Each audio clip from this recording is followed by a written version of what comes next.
right, let's take a look at what we have here. Each of the following statements was made by someone that was really bad at statistics. Explain what's wrong in each case.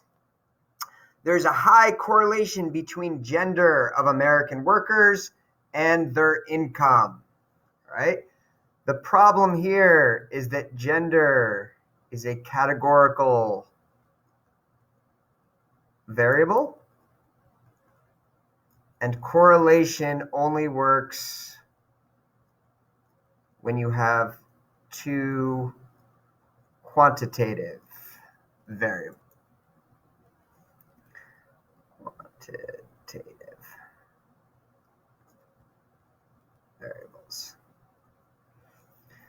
All right, we found a high correlation, R equals 1.09, between students' rating of faculty teaching and ratings made by other faculties. All right, the problem here is this is too high. All right, correlation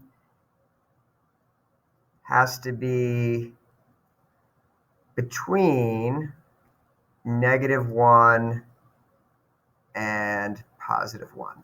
Right? Those are the limits for a correlation. It can't go any lower than -1. It can't go any higher than +1. So 1.09, not a valid correlation. All right? The correlation between planting rate and yield of corn was found to be 0.23 bushels. Right? The problem is bushels. All right? We want no units. All right, remember, correlation is basically the average of all of your zx times zy's, and z-scores don't have units. And since z-scores don't have units, correlations also do not have units. All right, so that's the problem on this one. Number 4, the figure below plots the average brain rate in gram versus average body weight in kilograms for 96 species of animals. There are many small mammals whose points at the lower left overlap. The correlation between body weight and brain weight is 0.86. Explain what this value means, the strength and direction. All right, so 0.86 implies that the strength is positive, right? Because it is above 0. So when your correlation is above 0, it tells you, not the strength, that's awkward. The direction is positive, all right? When it's above 0, we know that the direction is positive. When it's below 0, we know the direction is negative. And then the strength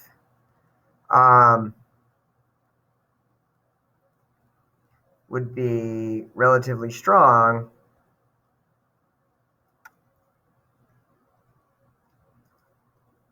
because 0.86 is close to 1. All right, so the closer you are to 1, the stronger the relationship. 0.86 is pretty close to 1, so that's a fairly strong relationship. Now, what effect would removing the elephant have on the correlation? So here we have a point that's way out on the line here. All right, so this has a very high zx because it's well above the average x value.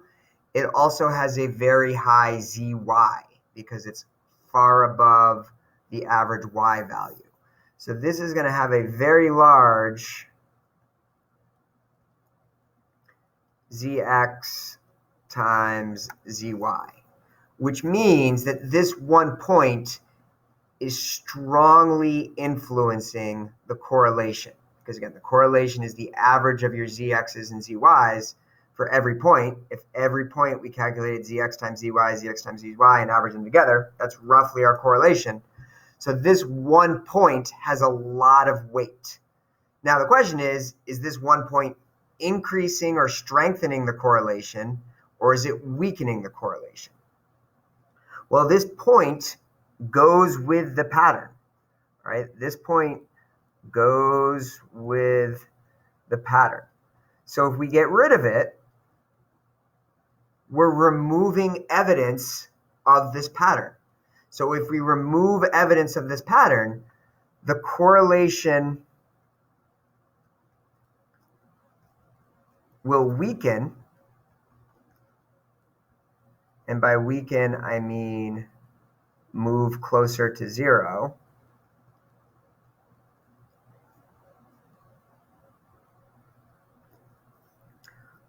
By probably a fairly large amount.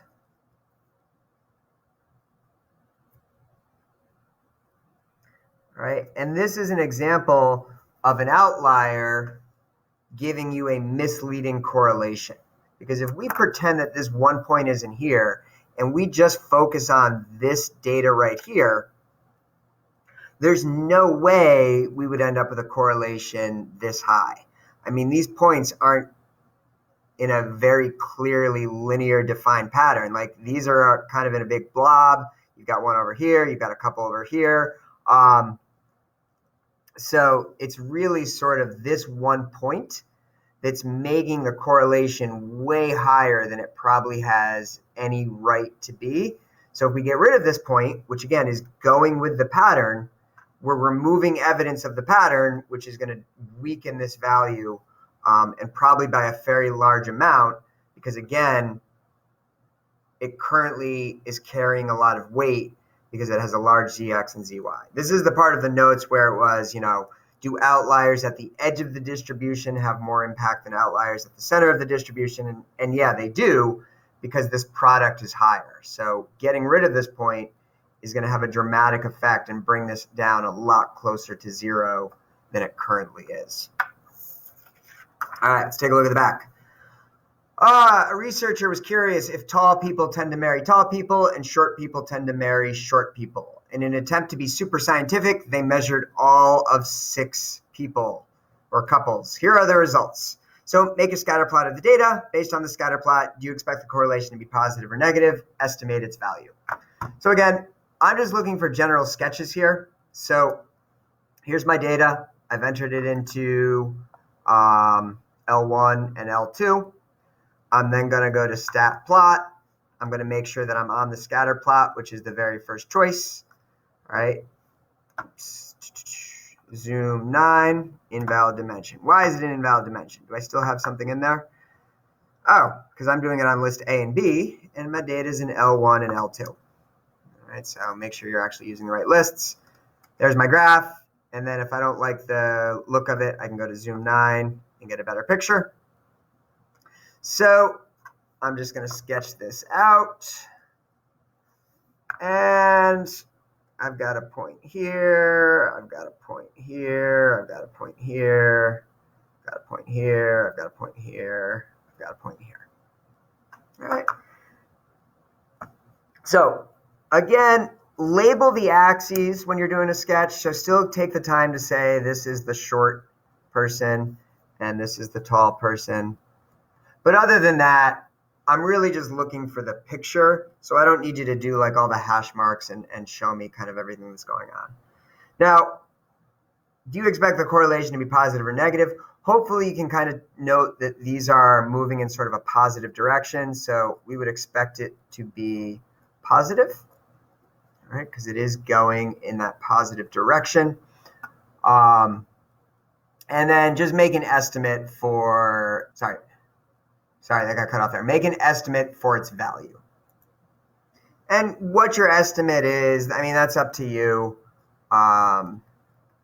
Hopefully you can recognize that it's not going to be super high, but there is some direction here.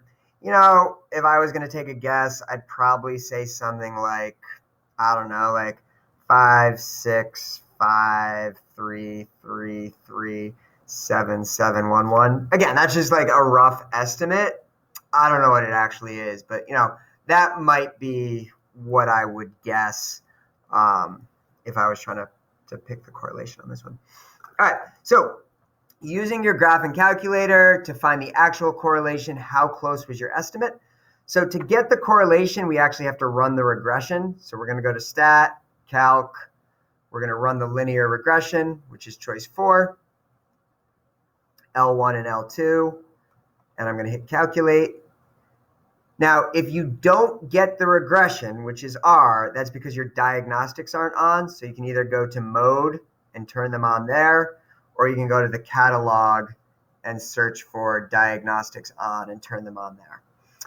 But if we look at a correlation, let's see, the actual value was 0.56533377711.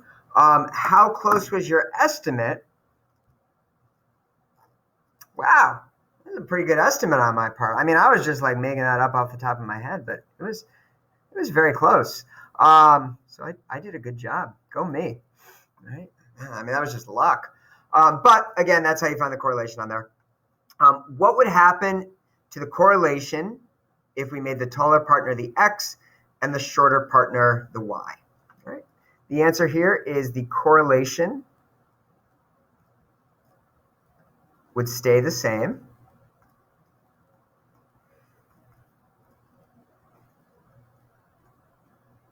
Right? And the reason the correlation would stay the same is, again, correlation is roughly the average of Zx times Zy, and multiplication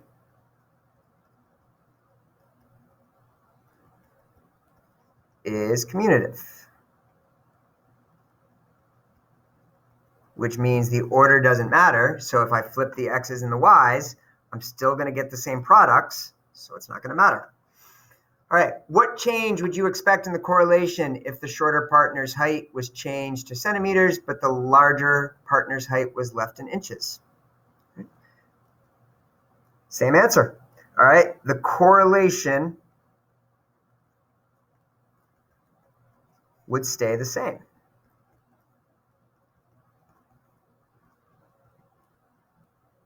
All right, and the reason is changing the units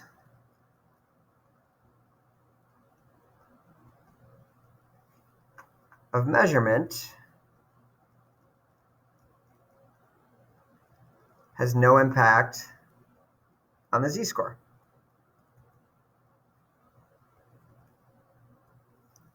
So if it has no impact on the z-score, and the correlation is basically the average of the z-score products, correlation is not going to change.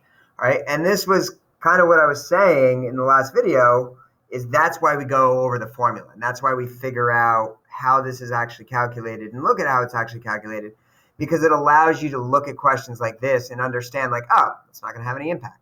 It's not going to have any impact, and understand why it's not going to have any impact. Understand, like, oh, yeah, changing the order doesn't, 5 times 3 is the same as 3 times 5. It's not going to change anything, right? In Unit 2, we saw that z-scores didn't change just because you went from centimeters to inches. So if the z-score doesn't change, the correlation doesn't change, right? So again, it's knowing the formula to have a deeper insight about everything that's going on here.